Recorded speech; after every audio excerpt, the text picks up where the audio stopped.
nơiពេលដែលខ្ញុំឈឺខ្លួនឯងហ្នឹងគឺជំងឺគ្រុនចាញ់ហើយព្យាបាលដោយឱសថស្មៃហ្នឹងអស់ច្រើនណាស់ក៏តែវាអត់ជាដល់ពេលដែលខ្ញុំជាដោយឱសថបារាំងអញ្ចឹងចំណុចកន្លែងហ្នឹងធ្វើឲ្យជំរុញឲ្យខ្ញុំមានទឹកចិត្តក្នុងការស្រឡាញ់ឱសថបារាំងចំណុចទី2ដោយសារប្រពន្ធរបស់ខ្ញុំហ្នឹងគាត់កើតបើទៅពេទ្យគេថាតិចទឹកក៏ប៉ុន្តែនៅពេលដែល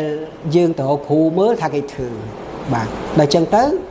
ដល់ពេលយើងព្យាបាលតាមផ្នែកវិទ្យាសាស្ត្រព្យាបាលទៅវាអត់ជាដល់ជាមកជានឹងឱសថបារាំងមិនធម្មតាមែនម្ចាស់ឱសថបុរាណខ្មែរសញ្ញា10អង្គាបោះលាក់មុខល្បីជាង30ឆ្នាំពេលនេះបានស្គាល់មុខហើយដែលមានស្នាដៃនិងជោគជ័យខ្លាំងលើជំងឺរឹសដងបាត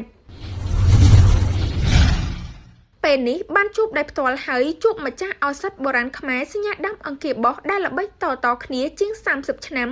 ពូកែព្យាបាលលើជំងឺរឹសដងបាតជាជំងឺកាចសាហាវមួយលាក់មុខងាយនឹងធ្លាក់ខ្លួនឈឺដោយមិនដឹងខ្លួនហើយបើមិនខំព្យាយាមព្យាបាលនោះទេគឺនឹងប្រឈមនឹងការកាត់មហារីកនាពេលអនាគតឱសថបុរាណខ្មែរសញ្ញា10អង្គាបោះត្រូវបានបង្កើតឡើងដោយកូនខ្មែរតពីចំនួនដូនតាផ្សំឡើងពីរុក្ខជាតិសុទ្ធ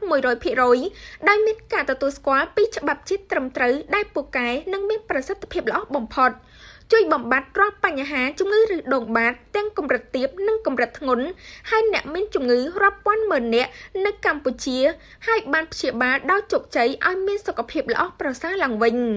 ល្បីពីមាត់មួយទៅមាត់មួយរយៈពេលជាង30ឆ្នាំហើយពេលនេះម្ចាស់ឱសថបុរាណខ្មែរសញ្ញា10អង្គាបោះពូកែព្យាបាលជំងឺរឹសដងបាតគឺលោកគ្រូវ៉ាន់ស៊ីនួនបានធ្វើការផ្ដល់កិច្ចសម្ភាសន៍និយាយប្រវត្តិរបស់ខ្លួននិងស្នាដៃរបស់លោកតាំងពីឆ្នាំ1992មកហើយលោកគ្រូមិនត្រឹមតែជាបុគ្គលមានសមត្ថភាពពូកែនោះទេ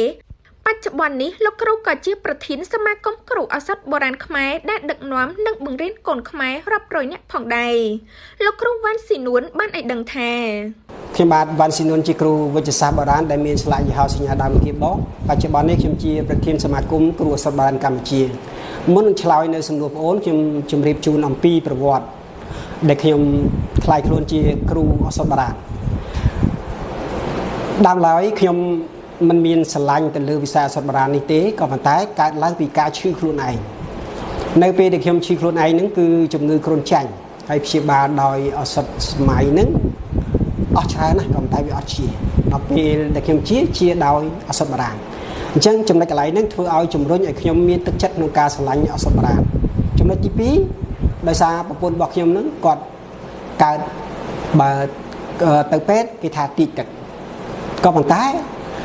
នៅពេលដែល